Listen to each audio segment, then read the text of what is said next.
Hello viewers, this is U.A.C.E now taking you through the tutorial for A-Level Applied Mathematics. And in this video, I'm going to talk about the topic of motion of connected particles involving fixed and movable pulleys.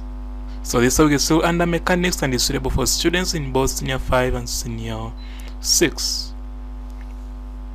So these are the very questions I left in the previous video, so I believe by now you're ready to try them out and ready to mark yourself and check your progress.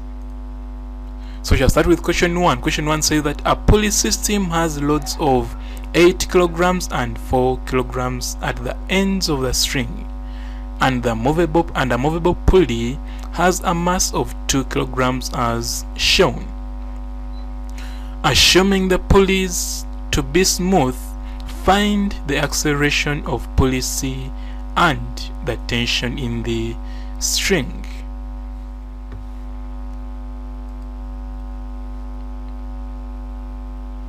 So the first thing to do is to show the forces acting on the particles. So let's first redraw the diagram.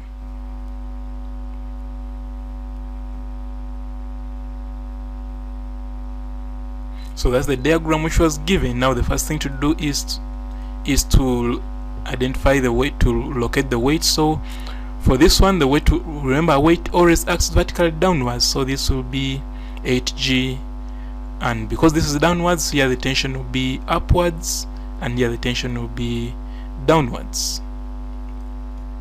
Okay, so that is for that part. What about for this movable pulley? So the movable pulley weight will be downwards also 2g, and because it is downwards, here the tension will be upwards and here it will be downwards. Then this side also it will be upwards and here it will be downwards. So tension does not depend on the motion of the bodies, it only depends on the Newton's third law. So here weight will act vertically downwards and here it will be upwards and here it will be downwards.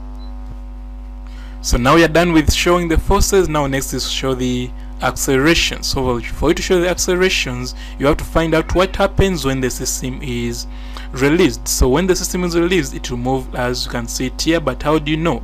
For you to know, you are going to compare the sum of the hanging masses. So sum of this mass and this mass, compare it with the mass of the movable pulley. So when I add 2 kilograms to 3 kilograms, I'll come up with 5 kilograms.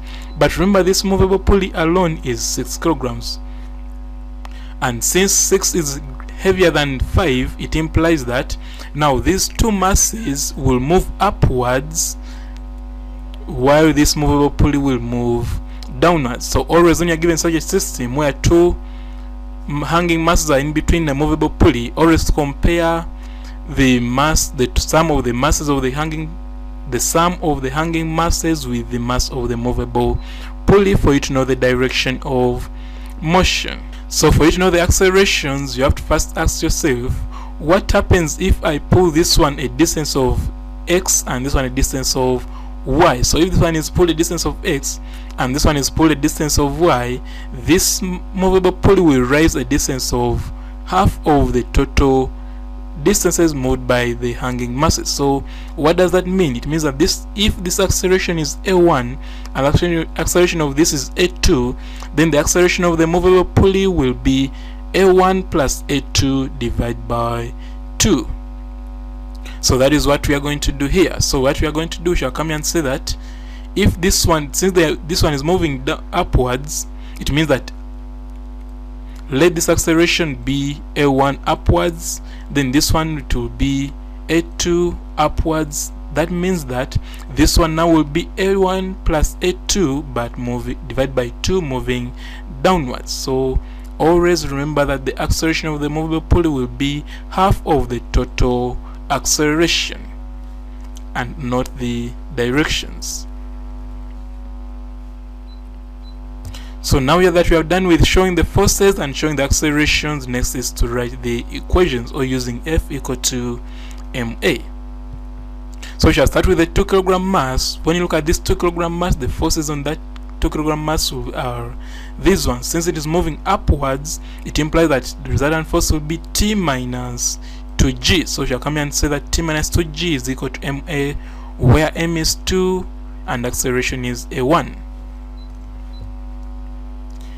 Then next is the movable pulley. So this movable pulley, the forces acting are these ones, so we have to deal with that. So when you look at this, it is moving downwards, meaning that the resultant will be 6g minus 2t, and that will be our resultant force. So we shall come here and say that 6g minus 2t is equal to 6, which is the mass, times acceleration, which is a half of a1 plus a2. So when I simplify, I come up with that and call it equation 2. Now we shall go to the 3 kilogram mass. So for the 3 kilogram mass, these are the forces acting. So, and this is going upwards, so meaning that the resultant force will be t minus 3g, and that will give us an equation of t minus 3g equal to 3a2. So where 3 is the mass and a2 is the acceleration. Now next is to eliminate t. So when I eliminate t, I'll multiply 2 throughout equation 1 and add it to equation 2. So when I do that, this is what I'm going to get. So here I realize that this and this will cancel. This with this will give you, the remaining part will be 2g, and for this one, 4a1 plus 3a1 will give you 7a1, and this is 3a2, and we shall call that equation 2, equation 4. Now before we go to the next slide, let's see the marks for this slide. So B1 for the correct force diagram, B1 for equation 1, B1 for equation 2, B1 for equation 3.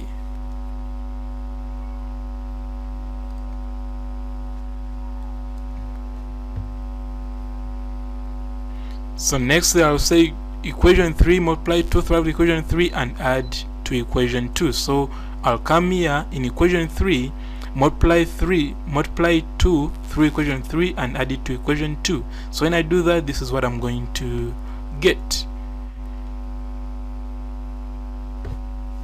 So I'll come up with that and realize that this cancels, and this with this also cancels to remain with 0 this side.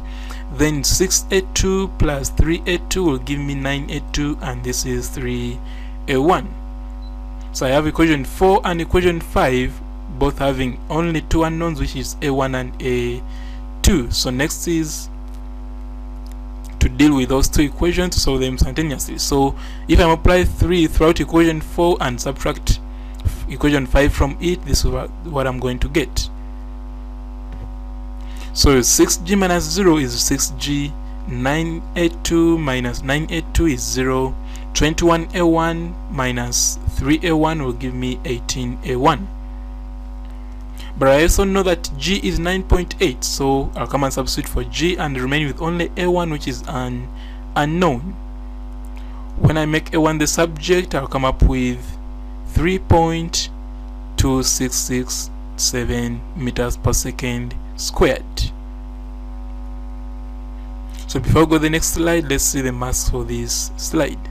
So B1 was for both equation 4 and equation 5, M1 was for subtraction, and B1 for getting the acceleration of the 2 kilogram mass.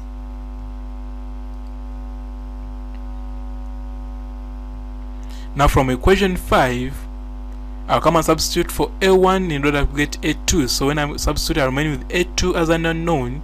So when I simplify, make A2 the subject, I'll come up with A2 being equal to negative 49 over 45, which is the same as negative 1.0889 meters per second squared. So what does that mean? It means that now it is moving in the opposite direction in which we had given it. That's why there is a negative here. We shall see in the illustration. So therefore, the acceleration of the movable pulley, remember it is the average of the 2 accelerations. So average of this A2 plus A1 divided by 2, I'll come up with this part. Therefore, the acceleration of the movable pulley will be 1.0889 meters per second squared. Now from equation 1, we shall come and substitute for G and for A to come up with the value of T. So the value of T will be equal to 26.1333 newtons.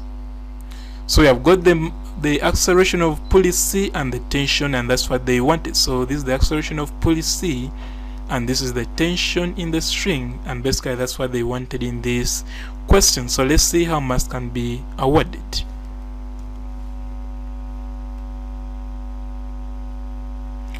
So M1 was for substitution into equation 5, B1 for getting the acceleration of the 4 kg mass, and A1 for acceleration of the movable pulley which they want, M1 for substitution and A1 for the tension. So I believe you have marked yourself and checked your progress. So what I'm going to do, I'm going to leave you with another set of questions still on motion of connected particles involving fixed and movable pulleys.